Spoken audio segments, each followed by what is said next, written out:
Salut, merci d'être fidèle à Sport Nous Pays. Cette semaine, on parle basket avec les demi-finales des playoffs. Il est question de foot avec la R1 et l'étoile qui continue à briller.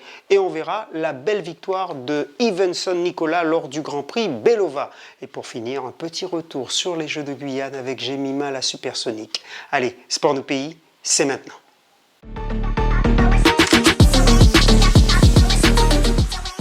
On débute par les playoffs de basket. Vous allez beaucoup en entendre parler dans les jours à venir.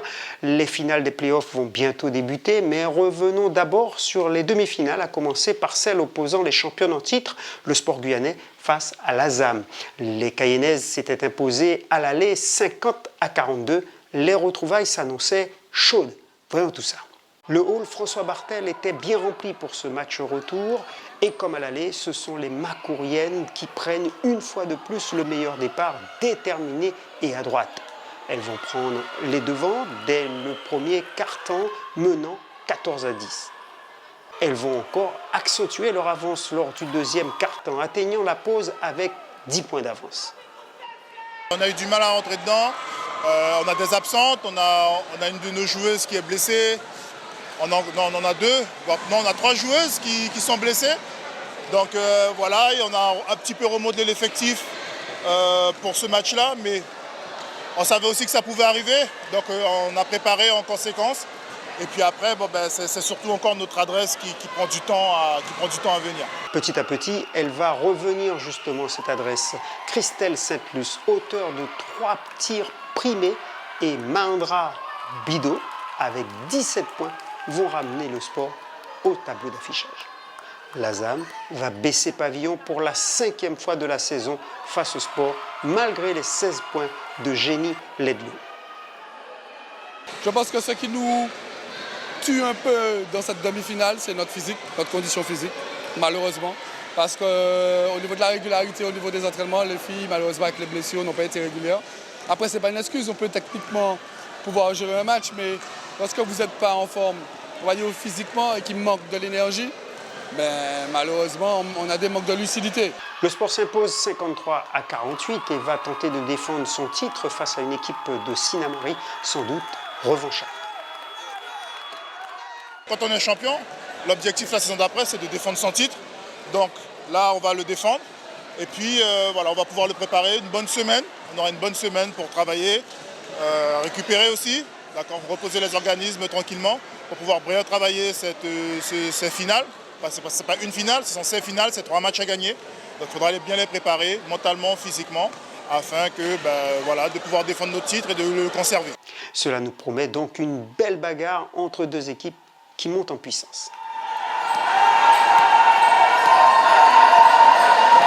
À Remire-Montjoly, les filles de l'USLM recevaient celles de l'US Sinnamary. Les Sinnamariennes vainqueurs à l'aller 50-35 ont composté leur billet pour la finale.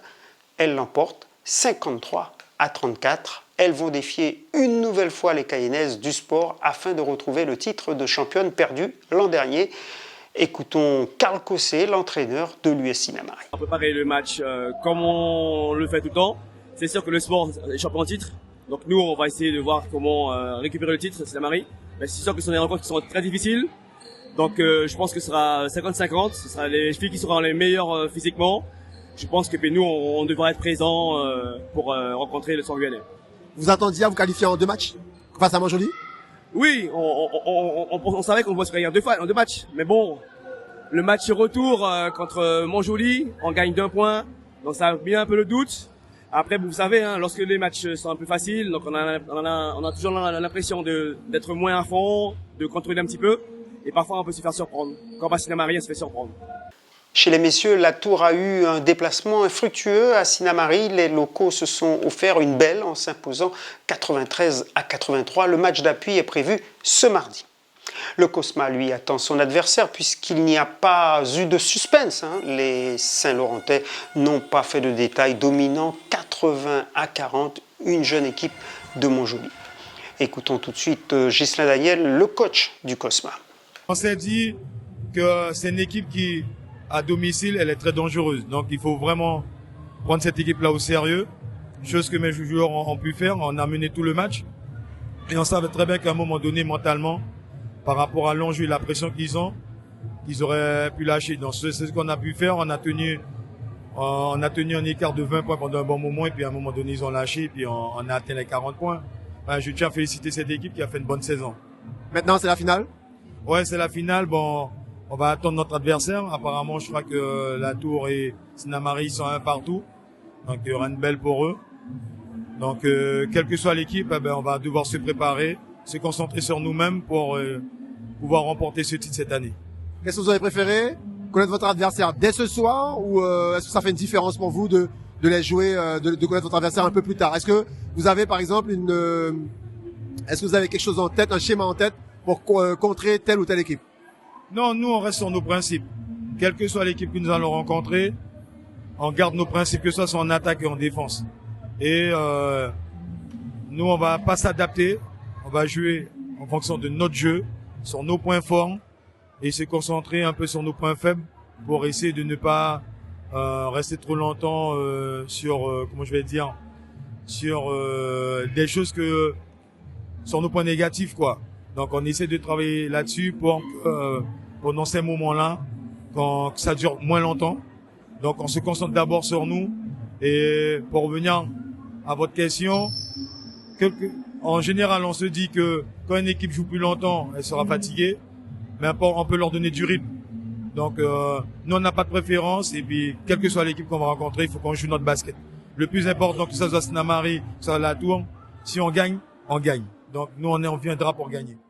Parlons de football avec le championnat de R1. Le leader, l'Étoile de Matoury, se déplaçait à Monsineri. Un match disputé sur un terrain très difficile, indigne d'une rencontre de R1. Les hommes de Jean-Pierre Abeau vont se montrer réalistes pour repartir avec la victoire grâce à 2 buts inscrits par le Yanadoko Eriksson Tervilius.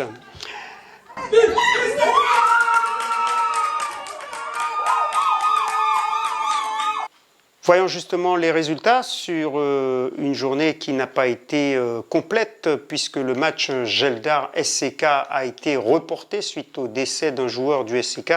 À noter l'important succès de l'US Matoury face au CSCC. Les hommes de Tramoni sont sur une bonne dynamique dans cette dernière ligne droite.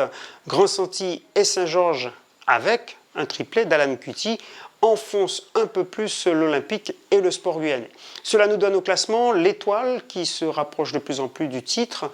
L'US Matoury est désormais 2e avec 13 points de retard alors que le Geldar compte 2 matchs de plus à jouer.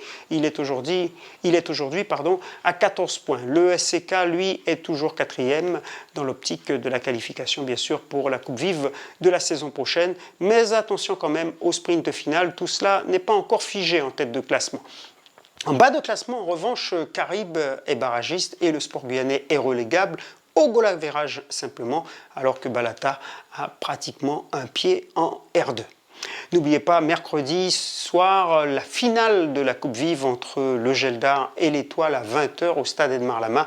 Vous pourrez suivre cette rencontre sur notre chaîne YouTube et si vous ne voulez pas la louper, vous savez ce qu'il vous reste à faire. Abonnez-vous. Allez, un petit mot du championnat féminin de R1.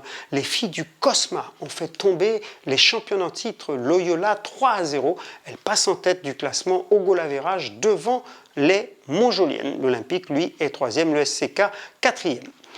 Passons au cyclisme avec le Grand Prix Belova organisé par le Vélo Club du Maroni. 145 km sur l'île de Cayenne, le carrefour Mariva, le pont de la Comté et une arrivée sur la route de Montjoly. Victoire d'Ivenson Nicolas du VCM justement devant Mario Jandia de Orange et Teddy Octavia du VCG. À noter la 4e place prometteuse du jeune Courroucien qu'il va falloir suivre, Luis Dia Cunha. Regardez les images de Silvio Merci.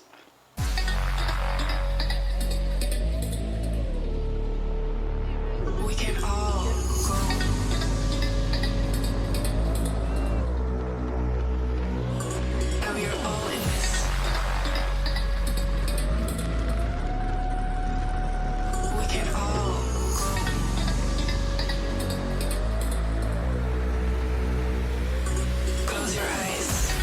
Close your eyes. Close your eyes.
Et puis nous refermons ce Sport Nous Pays par un pur bonheur, celui des performances de Jemima Joseph qui a rayonné sur les Jeux de Guyane. La jeune sprinteuse a fait le doublé 100 et 200 mètres avec à la clé les minima pour Paris 2024. Sur le 100, elle domine ses adversaires et pulvérise son record en 11 secondes et 3 centièmes. Sur le 200 mètres, elle en fait de même avec 22 secondes 57 centièmes. La Courroucienne est impériale sur sa distance de prédilection. Elle ira donc au jeu et on aime ça.